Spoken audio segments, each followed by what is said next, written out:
Halo semuanya, kami dari kelompok 5. Hari ini kami akan membahas salah satu aspek krusial dalam operasional perusahaan, yaitu sistem penggajian. Sebelum masuk ke materi, izinkan kami memperkenalkan anggota kelompok yang akan membantu jalannya presentasi. Ada Ayu Yohana, Erika Putri Sarani, Fadi Gilman, Indah Yulia Triandini, Nadia Marcel, Rifata Yunisa Ramadan, dan saya sendiri Ali Vivaldi. Yuk, kita langsung bahas materinya. Semuanya, coba deh, pernah kepikiran nggak kenapa gaji kamu bisa beda sama teman kantor? Padahal kerjanya kelihatan sama. Jawabannya, karena gaji itu bukan cuma transparan akhir bulan. Ada proses panjang di belakangnya. Nah, di video kali ini, kita bakal bedah tuntas tahapan penggajian dari 0 sampai gajian. Ayo simak videonya berikut. Ngapain sih belajar ini? Jadi, yang pertama tujuan kita belajar dulu ini simpel aja. Biar kamu ngerti cara perusahaan nentuin gaji biar nggak semaunya. Gaji itu isinya banyak. Yang pertama ada gaji pokok, uang makan, uang transport, BPJS, bonus, sampai hitungan lembut. Kalau nggak bisa diatur dengan benar, bisa ribet deh satu kantor. Dasar-dasarnya apa aja sih? Sebelum nentuin gaji, perusahaan harus pegang 4 kunci ini dulu. Yang pertama, hukum. Wajib ikutin UMR di daerah kalian. Nah, kalau aku contohnya UMR Depok dan aturan lembur dari pemerintah, nggak boleh asal.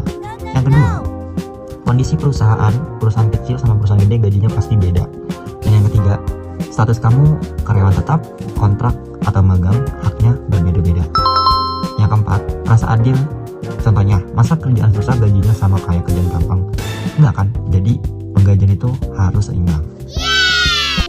Tujuan kita mempelajari materi ini adalah agar memahami bagaimana perusahaan menentukan sistem penggajian yang adil bagi karyawan, sesuai dengan peraturan perundang-undangan yang berlaku, serta tetap mampu menjaga kondisi keuangan perusahaan agar tidak mengalami kerugian. Materi ini tidak hanya membahas gaji pokok, tetapi juga mencakup berbagai komponen kompensasi seperti tunjangan, upah lembur, insentif, bonus, hingga mekanisme kenaikan gaji berdasarkan kinerja, masa kerja, maupun kebijakan perusahaan. Dengan memahami materi ini, kita dapat mengetahui bagaimana perusahaan menyusun sistem penggajian yang seimbang, transparan, dan memberikan manfaat bagi karyawan maupun perusahaan. Ada 4 hal yang wajib diperhatikan. Pertama, aturan hukum, gaji nggak boleh di bawah UMR daerah. Lembur juga ada rumusnya. Kedua, kemampuan perusahaan. Ketiga, status karyawan tetap sama, kontrak beda haknya. Yang keempat, keadilan. Beban kerja lebih berat ya, gajinya harus lebih besar. Di sini akan membacakan 5 tahapan proses gaji. Yang pertama, tahapannya ada analisa jabatan. Yang kedua, bikin struktur gaji dari OB sampai manajer. Yang ketiga, tentuin komponennya seperti gaji pokok, uang makan, dan BPJS. Yang keempat, evaluasi tiap tahun buat nyesuaiin inflasi. Yang kelima yaitu bayar dan Nah, biar kebayang, kita pakai studi kasus ada Rina, admin baru, sama Budi, SPV yang udah 3 tahun. Waktu analisa jabatan, kerjaan Budi lebih kompleks, tanggung jawab tim, resiko salahnya gede. Jadi, di struktur gaji, level Budi ada di atas Rina. Komponennya juga beda. Rina dapat gaji pokok UMR plus uang makan. Budi dapat gaji pokok lebih tinggi plus tunjangan jabatan plus transport.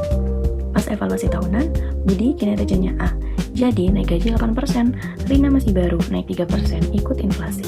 Ini contoh sistem gaji yang adil berdasarkan beban dan performa. Kesimpulannya adalah bahwa sistem penggajian yang baik harus disusun secara transparan, adil, dan sesuai dengan ketentuan peraturan perundang-undangan yang berlaku. Penentuan gaji tidak hanya didasarkan pada jabatan, tetapi juga mempertimbangkan beban kerja, tingkat tanggung jawab masa kerja, kompetensi, serta kinerja masing-masing karyawan. Oleh karena itu, perbedaan besaran gaji merupakan hal yang wajar apabila didasarkan pada faktor-faktor tersebut. Selain itu, perusahaan juga perlu melakukan evaluasi gaji secara berkala agar tetap sesuai dengan kondisi ekonomi, inflasi, dan perkembangan perusahaan. Sekian penjelasan tentang tahapan penggajian. Semoga studi kasusnya bikin lebih gampang paham ya. Terima kasih sudah nonton.